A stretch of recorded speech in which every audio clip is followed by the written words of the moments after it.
Hello everyone. I probably look like crap right now because I feel like crap right now. But before I forget, I wanted to talk about something new for a change instead of always music. I want to talk a little bit sort of like philosophy, psychology kind of. Like what people think about life and stuff. So I personally have a philosophy that there has to be equal balance in the world. So when something good happens, something bad has to happen to even it out.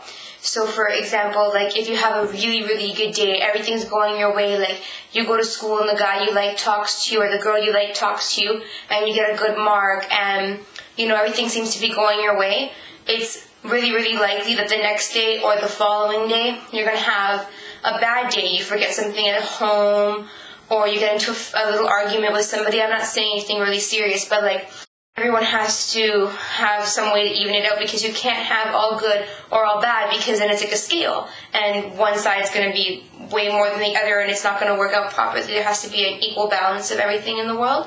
So that's a philosophy that I have, and I have sort of proven it a little bit, like the first day of school this year, for example, for me, I saw all my friends again. We all hugged each other. It was all really awesome, I had good teachers, good classes. Everything was perfect. And then the next day, I forgot something at home, and I had to go back home to get it. So then I forgot my lunch.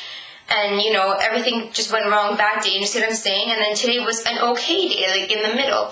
So it depends, Everything has to be weighed equally.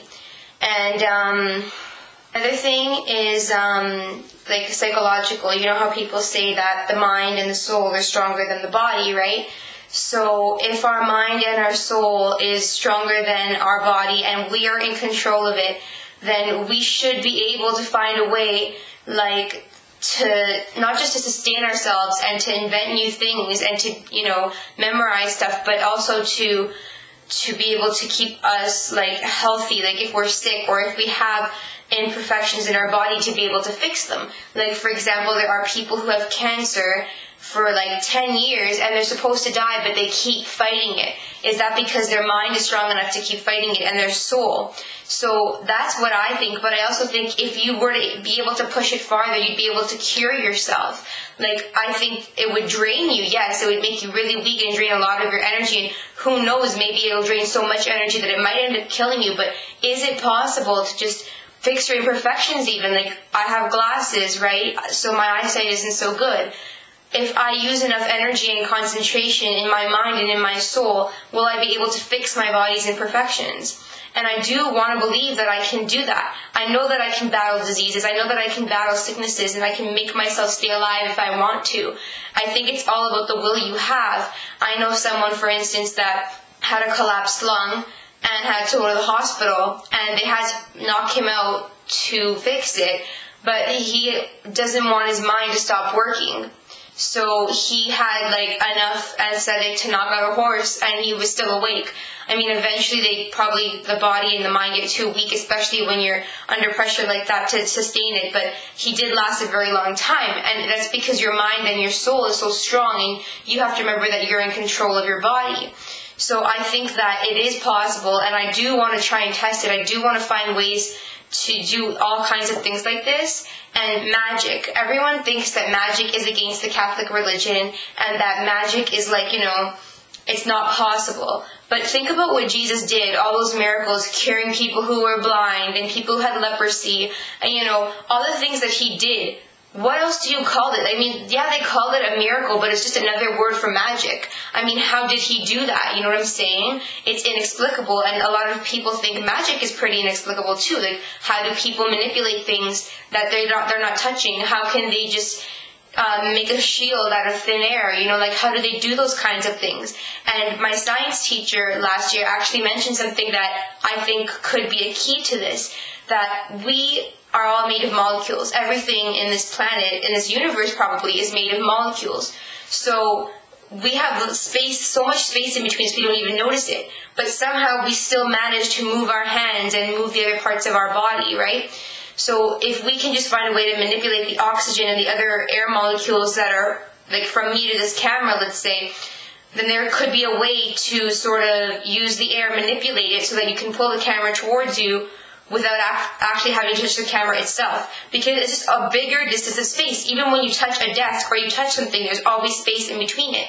So you just have to figure out a way to, instead of have limited space, to make the space larger and to be able to manipulate a larger amount of space than when you actually touch something. So there are a lot of things I believe in that a lot of people don't believe in, such as, magic and stuff. And also with mythology, architects and stuff, they could get a misinterpretation when they pick up something. If they pick up a manuscript with a story, let's say, with a griffin or something, they will classify the griffin as something mythological because we've never seen it. We don't think it exists, right?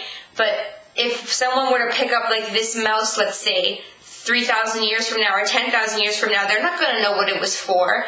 They're going to be like, maybe it was something to control, to control anything. There's buttons on it. You can control something with it, right? But do they know what it controlled? No. For all they know, they could control the universe.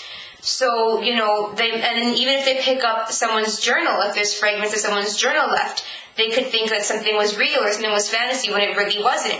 So these stories we do pick up could actually be real. It could actually be someone who survived it or was watching from a distance and decided to make a record of it. And so they're saying this griffin was attacking somebody or something, and they describe what the griffin is. It could actually be real. Who says that it can't, just because we don't see it right now? Just like dinosaurs, we didn't actually see dinosaurs, we found their fossils, right? So even with, if we can't find the fossils of griffins, maybe there's a specific thing with them. Maybe their bones are different and they can disintegrate over time. We don't know, you know what I'm saying? Or maybe it got lost because it was even before the dinosaurs. Maybe it was, who knows what era it was, right? So I think that pretty much anything is possible. And I do have that philosophy I mentioned at the beginning. And I do a lot of thinking, so I probably will be posting another video about other philosophies and other thoughts that I have. But right now, seriously, I'm not feeling well. I just wanted to get everything that I could remember now on tape so I don't forget it after.